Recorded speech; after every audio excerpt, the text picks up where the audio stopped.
La porte de la chambre s'ouvrit sans avertissement. Victoria Ashford se figea dans le couloir du 2e étage de son manoir à Beverly Hills.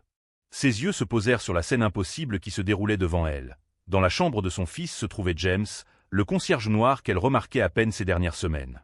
Il était agenouillé au sol à côté de Lucas, son fils de 6 ans. Mais ce n'était pas cela qui la choqua. James manipulait les jambes fragiles du garçon avec des mouvements précis, techniques, presque chirurgicaux. Ses doigts glissaient le long des muscles atrophiés avec une connaissance anatomique qu'aucun homme d'entretien ne devrait posséder. Et Lucas, le petit Lucas qui ne souriait plus depuis des mois, riait. Il riait fort, avec les yeux brillants d'une façon que Victoria avait oublié être possible. « Qu'est-ce que vous êtes en train de faire à mon fils ?» La voix jaillit tranchante, froide comme l'acier. James se leva immédiatement, les mains encore en l'air dans une position défensive. Victoria entra dans la chambre, son tailleur Armani impeccable contrastant avec les vêtements simples du concierge. Elle incarnait la puissance.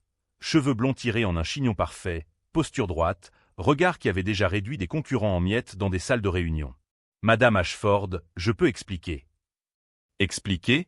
Vous touchez à mon fils sans autorisation. Vous êtes renvoyé. Quittez ma maison, maintenant. » Lucas se mit à pleurer. Pas le pleur capricieux d'un enfant gâté, mais des sanglots profonds, d'un désespoir réel. Ses bras maigres se tendirent vers James, pas vers sa mère. « Non, maman. James était en train de m'aider.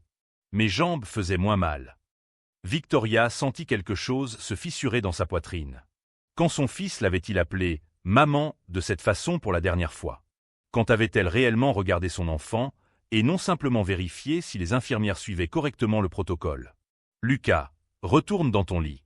Maintenant. » Le garçon obéit, mais ses yeux restèrent fixés sur James, suppliant. Victoria se tourna vers le concierge, prête à le traiter de profiteur, de prédateur, de tout ce que son esprit de femme d'affaires pouvait formuler. Mais quelque chose l'arrêta. James n'avait pas l'air effrayé. Il semblait seulement triste. « Madame, votre fils souffre de dystrophie musculaire de Duchenne. Les exercices que je faisais permettent de ralentir la progression de l'atrophie musculaire. Je sais que je n'en ai pas le droit, mais il souffrait tellement. Comment savez-vous quel est son diagnostic? Comment osez-vous présumer en savoir plus que les médecins que je paie une fortune? Parce que j'ai déjà vu cela auparavant. » La réponse tomba, simple et directe. Victoria croisa les bras, son expression demeurant dure, mais quelque chose chez cet homme l'intriguait. Il ne s'excusait pas excessivement, il ne rampait pas. Il y avait de la dignité en lui. « Vous avez 30 secondes pour me convaincre de ne pas appeler la sécurité. » James inspira profondément. « Ma femme était ergothérapeute. Elle a travaillé 10 ans avec des enfants spéciaux avant de mourir. J'ai appris avec elle. J'ai des certifications incomplètes parce que j'ai dû abandonner mes études pour élever seule ma fille. Aucun centre de rééducation ne m'embauche sans diplôme, alors je travaille où je peux. Mais le soir, je fais du bénévolat dans un refuge. J'aide des enfants que personne d'autre n'aide. » Victoria resta silencieuse. Son instinct était de se méfier, d'enquêter, de protéger son empire et son fils contre toute menace. Mais il y avait dans la voix de cet homme une vérité brute que ces cadres ultra-policés n'avaient jamais possédée. « Prouvez-le. » James cligna des yeux, surpris. « Pardonnez-moi. Prouvez que vous savez de quoi vous parlez. Maintenant. » Il hésita une seconde seulement avant de s'agenouiller à nouveau à côté de Lucas. Ses mains se mirent à bouger avec une confiance retrouvée, expliquant chaque geste. Extension contrôlée pour prévenir les contractures, étirement passif pour maintenir l'amplitude de mouvement, massage pour stimuler la circulation dans des muscles affaiblis. Victoria observa chaque détail. Elle observa comment Lucas se détendait sous ce toucher. Elle observa l'expertise qu'aucun simple homme d'entretien ne posséderait. Elle observa, et pour la première fois depuis des années, remit en question ses propres certitudes.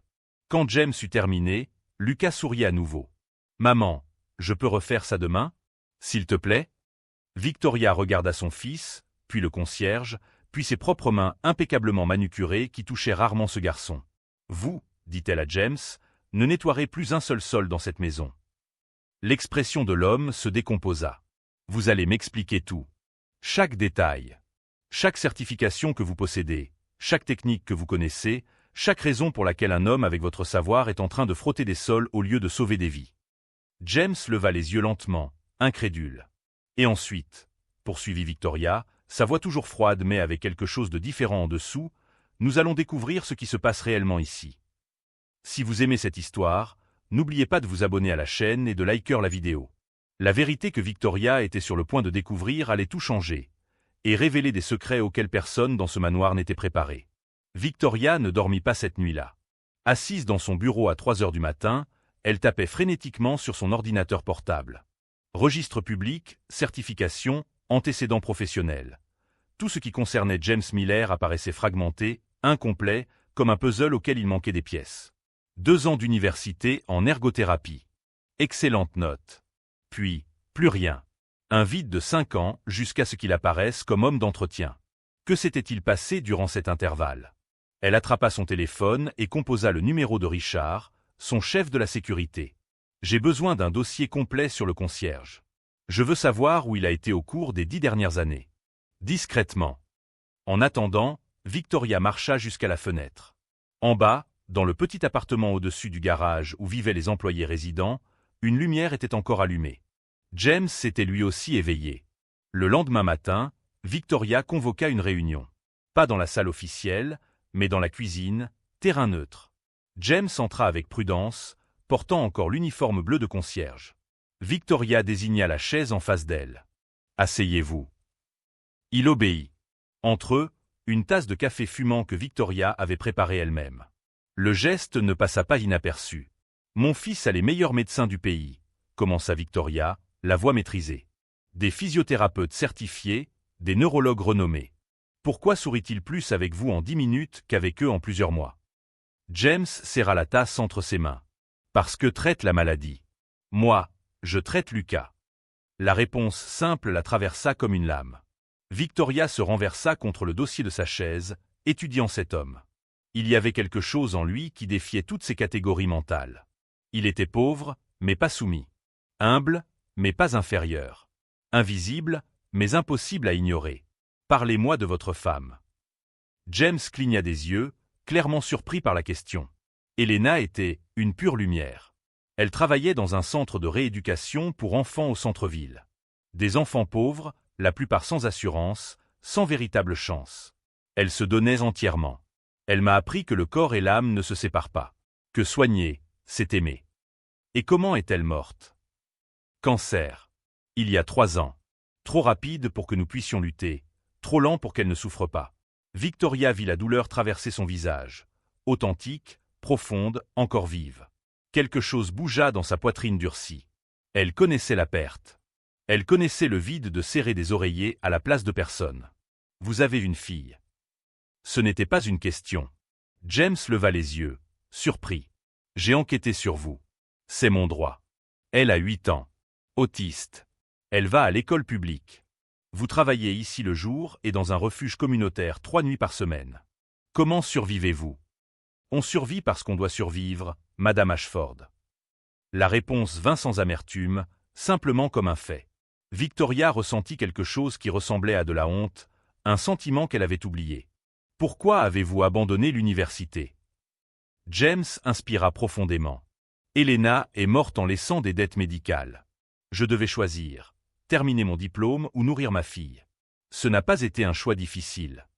Et personne ne vous a embauché ensuite. J'ai essayé. Des dizaines d'endroits. Mais je n'avais pas d'expérience formelle, pas de diplôme complet, et... Il hésita. Et quoi? Et je suis un homme noir qui demande à toucher des enfants riches. Les gens me voient comme une menace avant de voir mes compétences. Le silence qui suivit fut dense, inconfortable. Victoria n'était pas naïve, elle savait comment le monde fonctionnait. Mais entendre cela dit si clairement, sans apitoiement, simplement comme vérité, l'obligea à affronter sa propre complicité. James, je dois protéger mon fils. Je sais. C'est pour cela que vous devriez me laisser l'aider réellement. Comment oserais-je vous faire confiance? Je ne vous connais pas.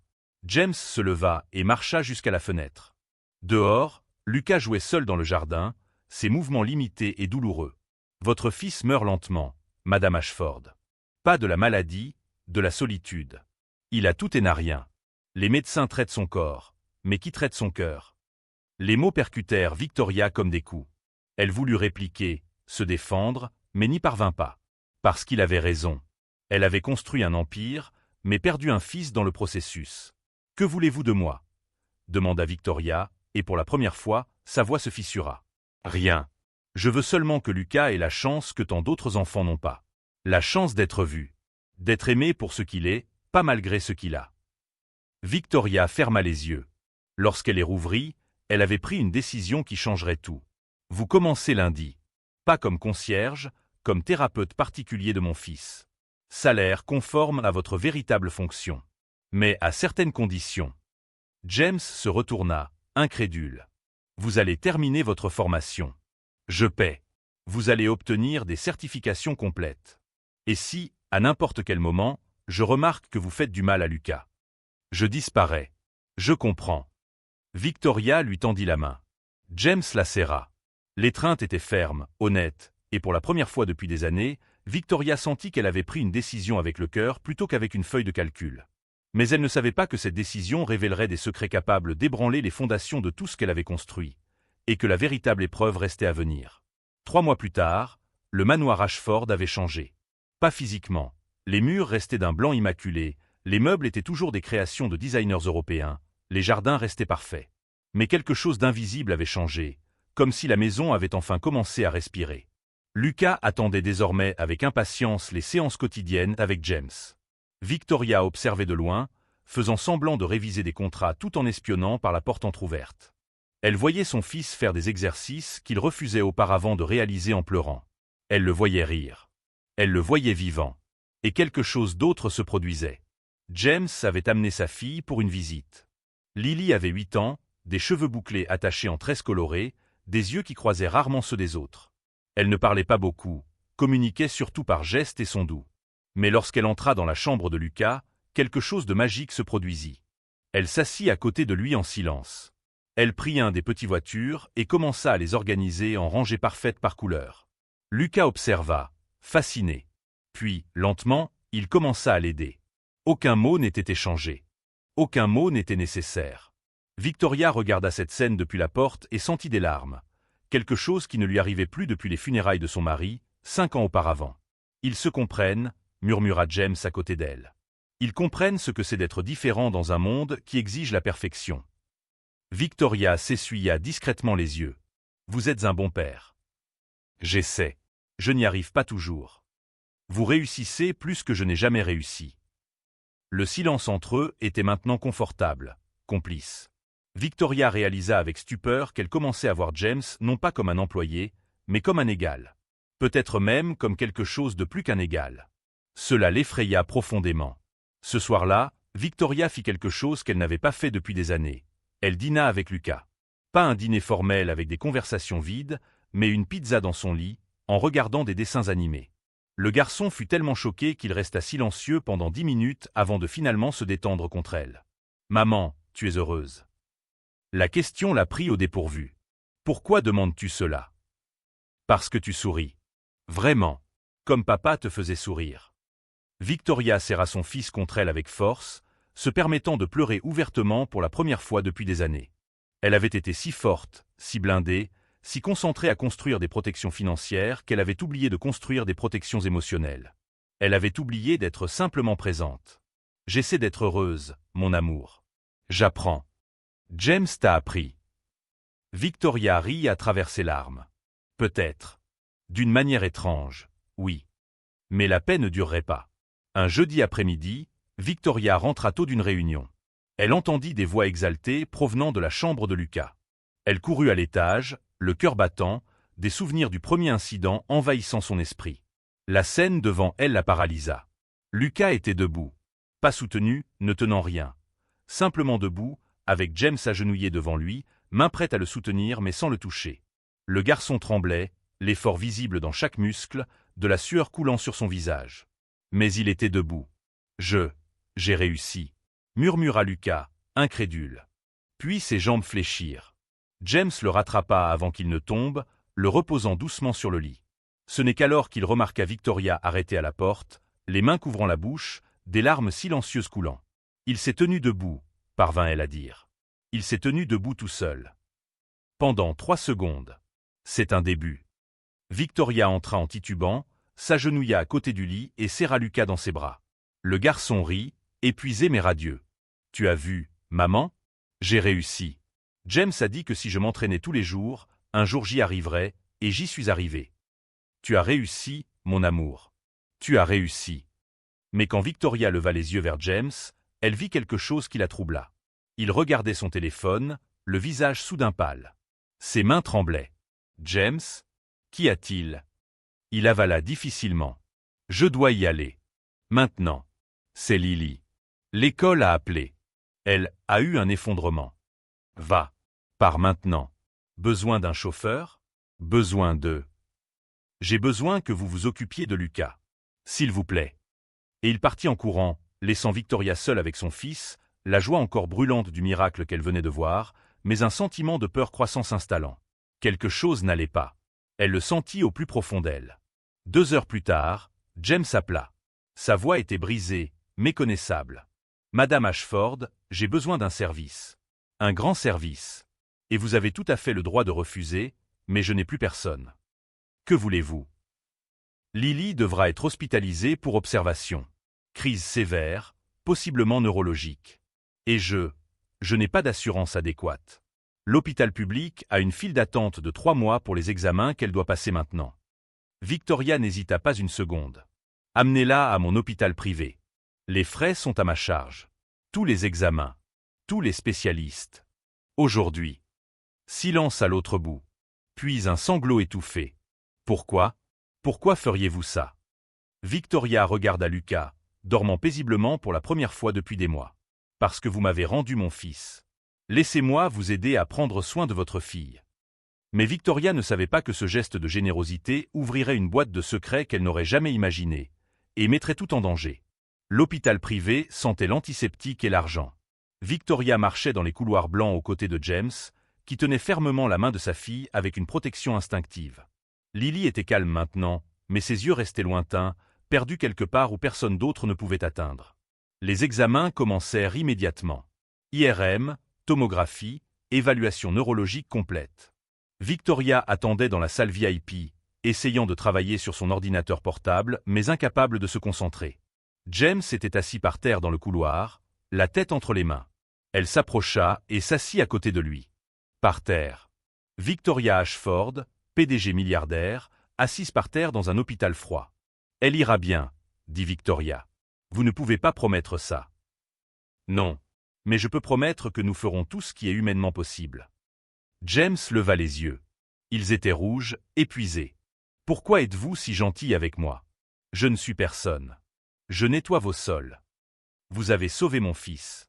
Vous m'avez appris à être mère à nouveau. Vous êtes tout, sauf personne. » Quelque chose passa entre eux à ce moment-là. Quelque chose de profond, effrayant, inévitable. Victoria le sentit et recula, se levant trop vite. Elle ne pouvait pas. Elle ne devait pas. C'était dangereux. 3 heures plus tard, la médecin appela. Dr Chen, neurologue renommé, portait un épais dossier. Son visage était sérieux. Lily est stable. Mais nous avons trouvé quelque chose lors des examens. James se figea. Quoi? Une affection neurologique dégénérative. Rare, mais traitable si nous commençons un protocole spécifique immédiatement.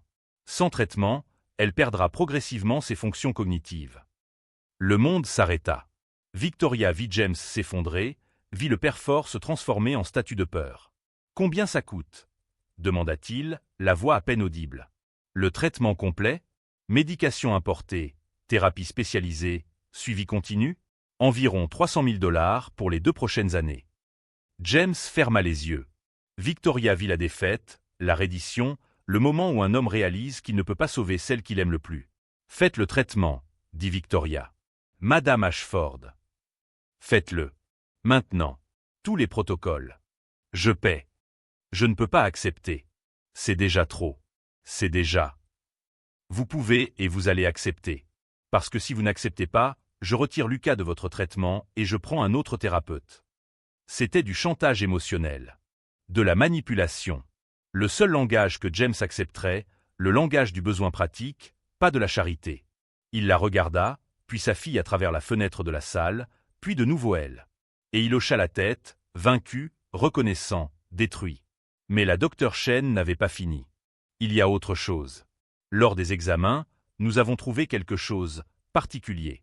Lily a d'anciennes marques de traumatisme crânien. Guéries, mais significatives. Et il existe des dossiers médicaux antérieurs qui ne correspondent pas à l'historique que vous nous avez fourni. Victoria fronça les sourcils. James se figea complètement. « Quel dossier ?» demanda Victoria. Lily a été soignée dans un autre hôpital il y a 3 ans. Pour des blessures graves. Le cas a été investigué par les services sociaux. Suspect d'abus domestiques. Le couloir tomba dans un silence mortel. Victoria se tourna lentement vers James, qui était pâle comme du papier. « James. » Que dit-elle? Il ne répondit pas. La docteure Chen continua, implacable dans son devoir professionnel. Le cas a finalement été classé faute de preuves, mais il est noté que la mère de l'enfant. « C'était ma femme, » dit enfin James, la voix brisée. « Helena. Ma sainte épouse que j'ai décrite comme une lumière pure. » Victoria recula d'un pas. « Qu'avez-vous fait ?»« Je n'ai rien fait, » cria-t-il, et les patients dans les chambres voisines se retournèrent. « Je n'ai pas touché un doigt à ma fille. » Mais Helena. Helena n'arrivait pas à gérer. Lily était difficile, elle criait, elle faisait des crises, et Helena était si fatiguée, si épuisée. Elle a blessé sa propre fille. Une fois. Une seule fois, elle a perdu le contrôle. Lily est tombée, s'est cognée la tête. C'était un accident, c'était. Ce n'était pas un accident, siffla Victoria. Vous m'avez menti. Vous avez dit qu'elle était parfaite. Vous avez omis que les services sociaux vous avaient enquêté. Parce que je savais.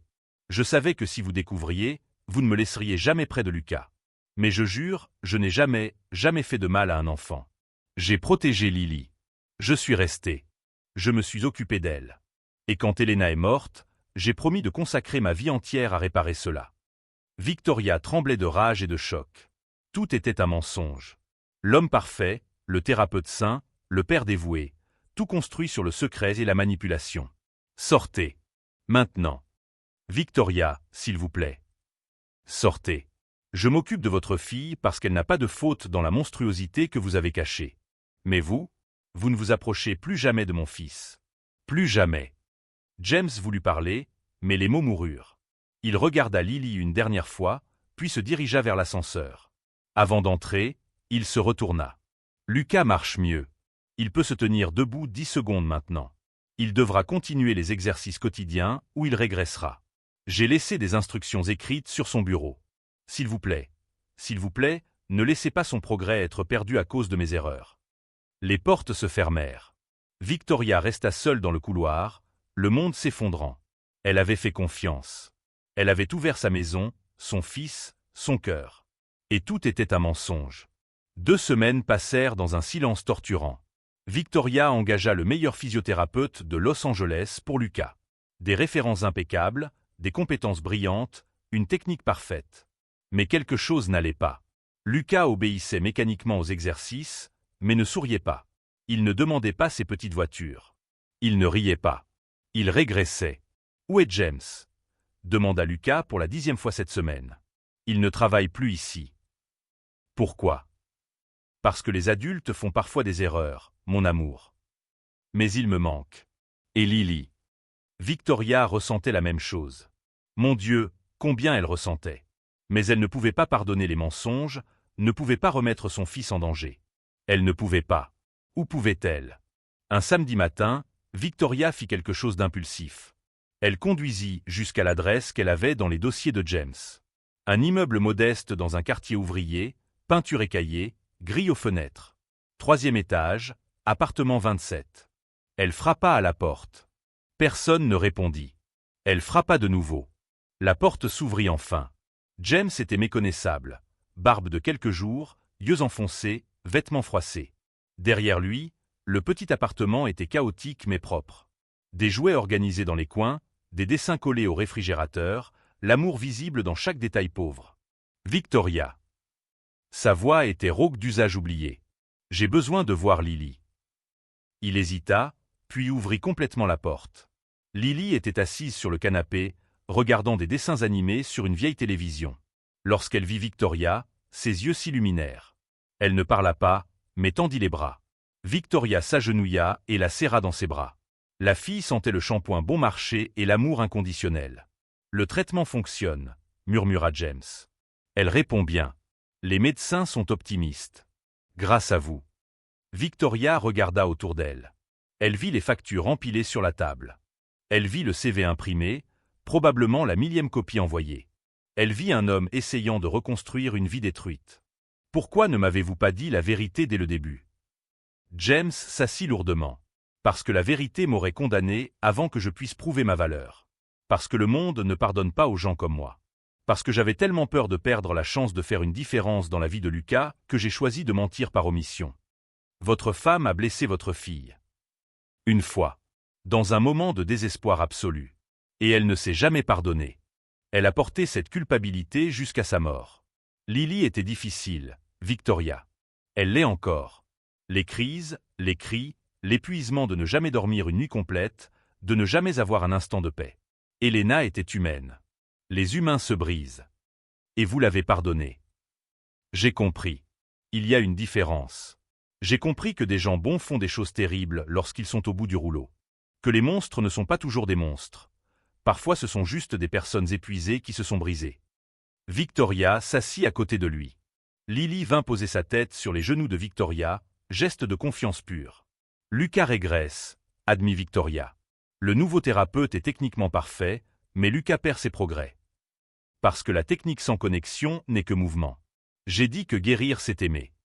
Vous avez aussi dit que votre femme était une lumière pure. Elle l'était. Et elle avait aussi des défauts. Les deux peuvent être vrais en même temps. Victoria ferma les yeux. Elle pensa à son mari mort, à l'empire construit sur la solitude, au masque que tout le monde portait. Elle pensa à la façon dont elle avait jugé James pour avoir caché la vérité alors qu'elle-même cachait sa douleur derrière des power suits. Reviens. James leva la tête brusquement. Quoi? Reviens. Pour Lucas. Pour moi. Amène Lily. Elle peut rester dans la chambre à côté de lui. Vous vivez au manoir. Salaire digne, pas comme concierge mais comme thérapeute certifié. Et je finance le reste de ta formation pour que ce soit complet. Victoria, êtes-vous sûre? Je suis sûr que mon fils a besoin de toi. Je suis sûr que j'en ai assez de vivre dans la peur et le contrôle. Je suis sûr que des personnes imparfaites peuvent faire des choses parfaites. James commença à pleurer silencieusement. Victoria prit sa main. Mais plus jamais de mensonges. Jamais. Jamais. Je le jure. 3 mois plus tard, le manoir Ashford était un autre monde. Lucas marchait de petits bouts seul. Lily prononçait des mots isolés. Les enfants jouaient ensemble tous les jours. James travaillait officiellement comme thérapeute et étudiait le soir pour obtenir sa certification complète. Et Victoria? Victoria avait appris que la richesse n'achète pas la présence. Que le contrôle n'apporte pas la connexion. Que parfois, le plus grand acte de pouvoir est de se permettre d'être vulnérable. Un dimanche après-midi, les 4 étaient dans le jardin. Lucas fit 7 pas seul avant de tomber en riant dans l'herbe. Lily applaudissait à sa manière, avec les mains en mouvement répétitif. James regarda Victoria, et elle le regarda en retour. Ils n'étaient pas une famille traditionnelle. Ils étaient mieux que ça. Une famille choisie, construite sur la vérité, le pardon et l'amour inconditionnel. « Maman », appela Lucas. James a dit que si je continue à essayer, un jour je courrai. C'est vrai? Victoria regarda James, qui souriait avec espoir.